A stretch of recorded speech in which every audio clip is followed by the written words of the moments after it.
At a family meeting, my dad laughed. The vacation's only for family. Without you. I said nothing. 5 days later, when Mom tried to withdraw $5,000, I blocked the card and sent, "Pay without me." Panic ensued. I knew something was off when Dad laughed at the dinner table. Sunday evening, my parents' house. The whole family gathered for what Mom called a planning meeting. Dining room table covered with travel brochures, Caribbean cruises, all-inclusive resorts, beach photos printed from the internet. Dad leaned back in his chair, glass of wine in hand, smiling. Summer vacations just for family this year. Without you. The whole table erupted. My brother Marcus clapped. Actually clapped. My sister Nicole snorted wine through her nose, laughing. Mom smiled like it was the punchline to a joke everyone was in on except me. It wasn't a joke. I sat there, fork halfway to my mouth, pasta getting cold, staring at them. "What?" I said quietly. Dad gestured with his wine glass. Casual, like he was discussing the weather. The vacation, Mom and me, Marcus and his wife, Nicole and her boyfriend. We're thinking 2 weeks in Cancun, but you're not invited. You understand? I didn't understand. Why? Because, Mom said, dabbing her mouth with a napkin, you've made it clear you don't value family time, so we're taking a real family trip. The people who actually care. My brother raised his glass. To family who show up. They all clinked glasses, laughing, drinking, moving on to discuss resort amenities. I sat there, silent, trying to process, trying to understand what I'd done to deserve this. 3 weeks earlier, I'd taken a weekend trip to Colorado with my girlfriend Emily, just the two of us, Thursday through Sunday, 4 days. We'd been planning it for months. Hiking, camping, cheap beer around a campfire, quiet time away from work, away from stress, away from family. I hadn't invited my parents because it wasn't their trip. It was ours, Emily and me. Couples weekend. Normal thing that normal couples do, but they found out from Instagram. Emily had posted a photo. Mountains, sunset, me with my arm around her. Caption, best weekend. Within 2 days, my sister called me selfish. My brother sent a long text about how I'd changed, how I used to value family, how I was different now, distant. Mom dropped the guilt bomb in a voicemail. We've always been there for you. Every birthday, every holiday, every crisis. But you run away like we don't exist, like we're nothing to you. I'd tried to explain. It was just a weekend, just a trip. I'd see them at the next family dinner. Nothing had changed, but apparently everything had changed. I'd thought this Sunday barbecue was Mom's peace offering, a chance to reconnect, to move past the Colorado drama. Instead, they'd planned this, a coordinated humiliation, in front of everyone, making sure I knew exactly where I stood. I set down my fork, stood up. I'm going to go. Nobody said anything. Nobody asked me to stay. Nobody apologized. Mom was already showing Nicole photos of resort pools on her phone. I left, got in my car, drove home in silence. Emily was waiting at my apartment, saw my face. What happened? I told her. Everything. The vacation announcement, the laughter, the toast. She was furious. That's cruel. That's incredibly cruel. I don't understand what I did. You didn't do anything. You took one weekend for yourself, and they're punishing you for it. I nodded, tried to let it go, tried to move on. 5 days later, Friday afternoon, my phone buzzed. Bank alert. Attempted withdrawal, $5,000, declined, daily limit exceeded. My stomach dropped. The account, the old joint account Mom and I had opened when I was 19, for emergencies, in case something happened to me at college. She was still on it. I'd never closed it because I'd never thought I needed to. There was about $8,000 in there, savings from years ago, emergency fund I'd built up, forgotten about mostly, just sitting there. She'd tried to take $5,000. The only reason it failed was the $400 daily withdrawal limit I'd set years ago when I first got the account. Paranoid about fraud. It had saved me. I called the bank immediately. I need to freeze that account. Right now. Of course, sir. May I ask why? Unauthorized access attempt. I'll freeze it immediately. You can come in Monday to close it or remove the other account holder. I'll be there Monday morning. I hung up, sat there, staring at my phone. They weren't asking for money anymore. They weren't calling to say they needed help. They weren't even pretending. They were just taking. I opened the account online, changed the account memo to pay without me. Then I logged out. 1 hour later, my phone exploded. Mom first, there's been a mistake with the bank account. Can you call me? It's important. Dad, your mother's trying to pay for the vacation deposit.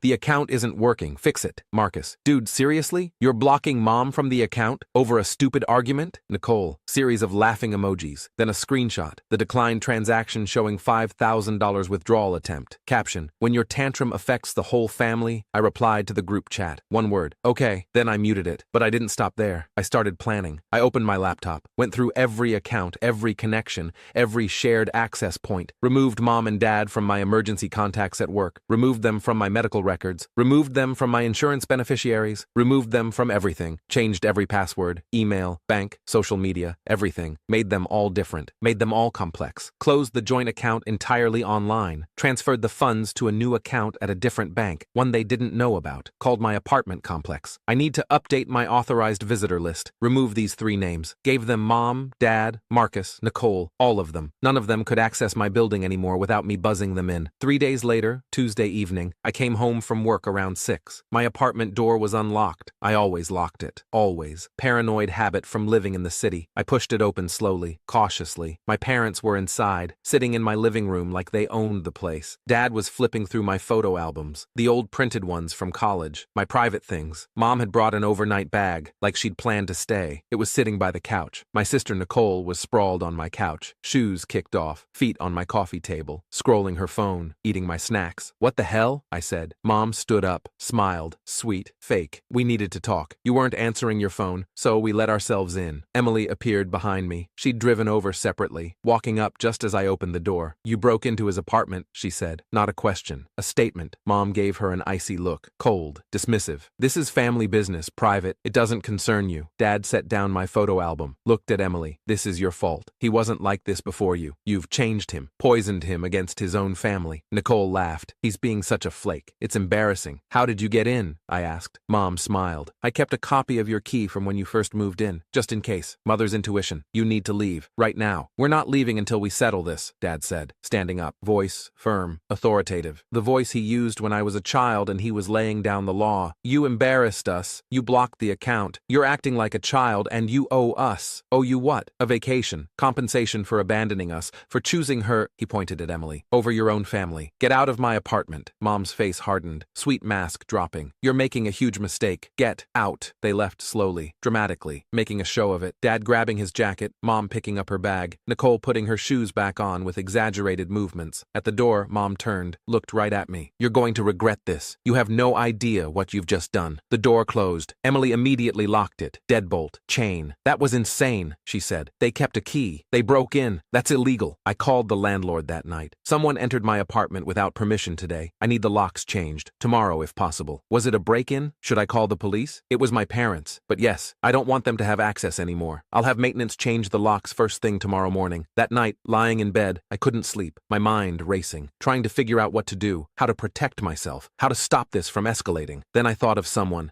I hadn't spoken to in years. My Aunt Denise, Mom's younger sister, the family black sheep. The one Mom called unstable, the one Dad called toxic, the one who'd been cut off from family events years ago after some argument I'd never fully understood. I'd always liked her. She'd been kind to me as a kid. Funny, real in a way the rest of the family wasn't. I found her number, old contact I'd never deleted. Sent a text at 2 a.m. Aunt Denise, this is your nephew. I think we need to talk about Mom and Dad. Response came 30 seconds later, like she'd been waiting. I've been wondering when you'd figure it out. Coffee tomorrow? We met at a diner Wednesday morning. She brought a folder, manila, thick. Your mother's been manipulating people for years, she said. No preamble, no small talk, just straight to it. You're not the first, won't be the last, unless someone stops her. She opened the folder. Bank statements, emails, receipts, everything organized, dated, highlighted. They borrowed $10,000 from me in 2019, said it was for emergency roof repairs. I saw the damage myself, believed them, transferred the money. She showed me a photo. Their house, roof perfectly fine. 2 weeks later, they posted vacation photos from a cruise. 7 days in the Caribbean. Premium cabin, all-inclusive, costs about $10,000 for 4 people. More photos. Mom and Dad, Marcus and Nicole, on a ship, beaches, drinks. All the photos I remembered seeing. The trip they said they'd saved forever for. They never paid me back. When I asked about it, they said I'd given it as a gift, that I was trying to hold it over them. Your mother stopped speaking to me, told the whole family I was unstable, vindictive, making things up. I stared at the evidence, processing. I have more, she said, if you want it. I want all of it. We spent 3 hours building a case, going through everything. She had years of documentation, text messages asking for grocery money with vacation photos posted the same week. Venmo requests labeled textbooks for Nicole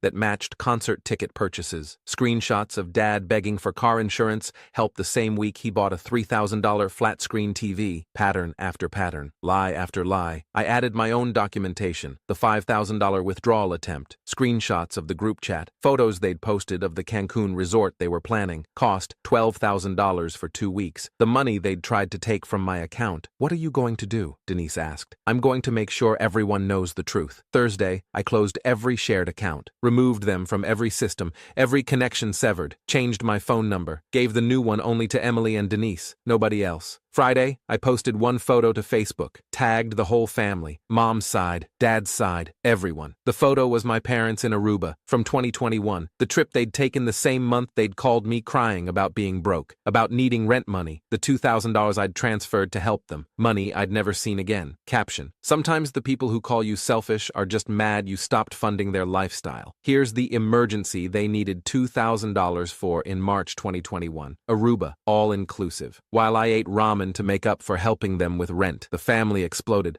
Comments poured in, cousins messaging, aunts calling me disrespectful, uncles defending my parents, my sister posting a long rant about family traitors who air dirty laundry.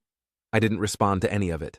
Just let it sit there, public, visible, true. 2 days later, Sunday morning, I got an email from my work.